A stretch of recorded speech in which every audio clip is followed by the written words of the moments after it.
Hello, I'm Jimmy, and welcome to MediaWhorz. Today, we review Witch Hunter Robin, an anime which focuses around a young lady named Robin who hunts supernaturally powered individuals called witches.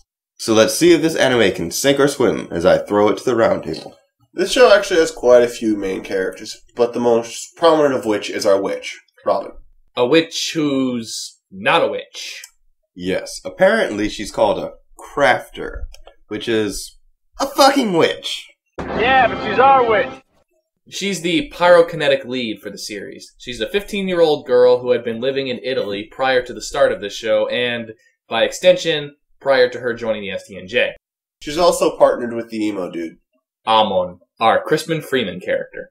He's the resident badass of this series. Like a number of the STNJ agents, he carries the genetic markers of a witch, but has not shown any signs of becoming one. Yeah, in this show, witches have genetic markers that can be used to track them.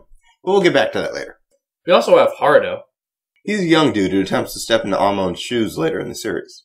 He's the lovable goofball. He has his moments where he's almost badass. Still, he's one of the less explored characters. And let's not forget the chick that can touch stuff and get psychic premonitions or something. Yeah, that was, Karasuma. It's more that she reads the emotions tied to objects or places. Don't forget about random blonde chick, who apparently had a purpose. Dojima. What did she do? She was a spy for Solomon, the parent branch of the STNJ. As much as I enjoyed watching her be a useless ditz for the first two-thirds, the big reveal for her was great. One of my favorite characters was a secondary character, an imprisoned hacker named Michael. He's my second favorite. Apparently he thought it would be a good idea to play thermonuclear war with the STN systems, and as a result is kept captive in the STNJ offices. The building catches fire, he stays in office. But Amon's my favorite, because he's both badass and voiced by Crispin Freeman. Your powers are useless against me. That alone warrants, This show, for the first half, doesn't have much of an overarching plot.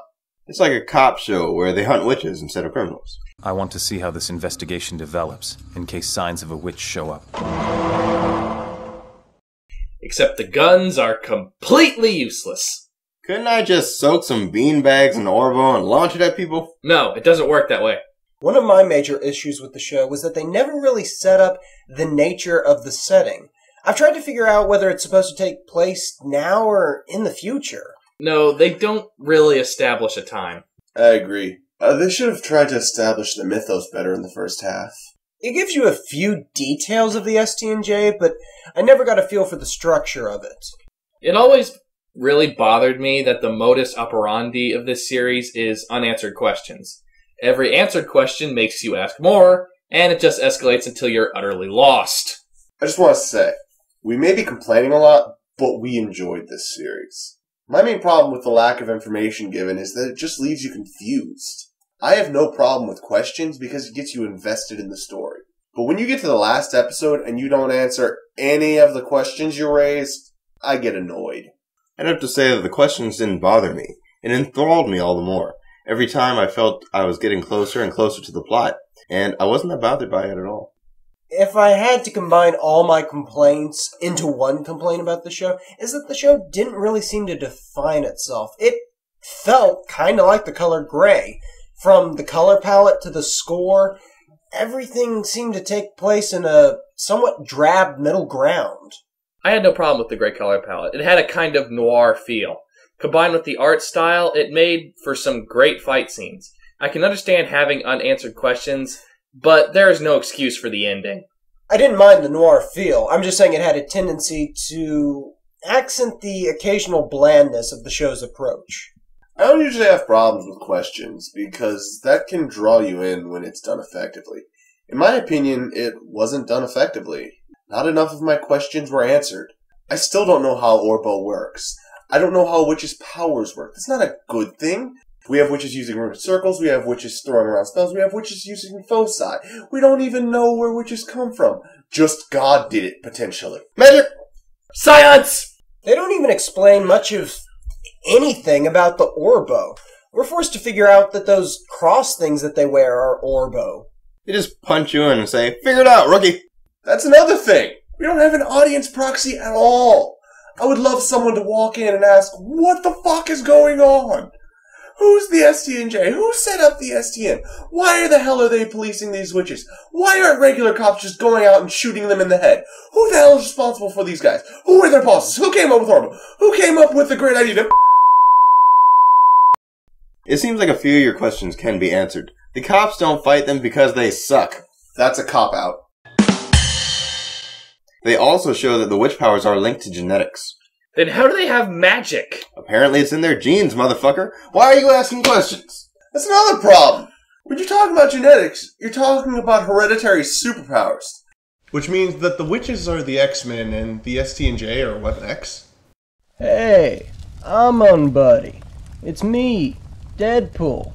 I shot you. Hey, wait a minute. Is this an internet review? Sweet!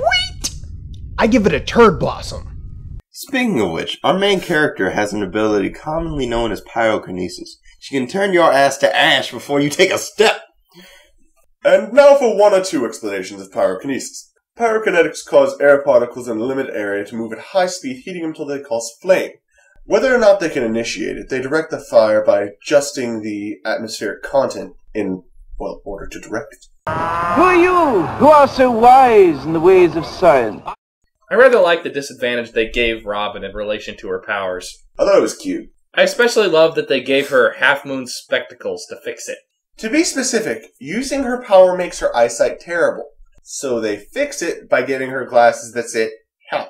The only way this helps is if she tilts her head back. There was a section of the show where Robin acts as a kind of rogue agent. That sort of mix-up really kept things interesting. By no means was the show boring. It was action-packed and interesting. I also understand why the first part was there. It was to make the tonal switch even more impactful. I have to say, I'm not a fan of one-shot episodes. I don't like my plot compacted down into 20-minute segments. It seemed to get redundant at times. It was kind of a noir of X-Files. But just when I was starting to get annoyed at the lack of plot, the next episode hit plot. It always bothered me, though, that they didn't use the first half to establish their rules. Or develop their characters. I actually kind of like that. Seeing a character drastically change can be a bad thing. About halfway through the series, they do something to mix things up, but they pull their punches and then take it back at the end. I'm not sure how to say it without giving it away. Some shit went down, Robin got away, and we're led to believe one thing, then told something else happened against all evidence to the contrary. I'm a fan of fake-outs, but you have to make the fake-out believable. After this, Robin becomes a free agent working as a bike courier for a law office. Run by one of the most awesome characters. He is a crusader. He dresses like a pimp. He is the Pimp Satyr. His name is Shinji Nagara. I'm not a pimp! One of the episodes really illustrates the crisis that Robin is dealing with as a person who was once a hunter, but is now the prey. She is instructed to babysit a young girl, and this girl demonstrates that she has the craft. And it cemented the fact that they knew what they were doing with this series, and I loved it. What other witches stood out to you guys? The kid. Children of the Corn shit went on there. The soiled girl. The one with OCD? You have soiled this world, and I won't forgive you! I'd have to say the chick with Robin's power is the one that stuck with me. Like we said, we may have played down the first half of this show. It was interesting. The action was good. One thing this series definitely suffered from is the lack of a primary antagonist. Well, I want to hear this, because I agree with Bertie. he has goals, and he is antagonistic towards the main character. But he does nothing! I am sure his goals were evil, and he had a plan.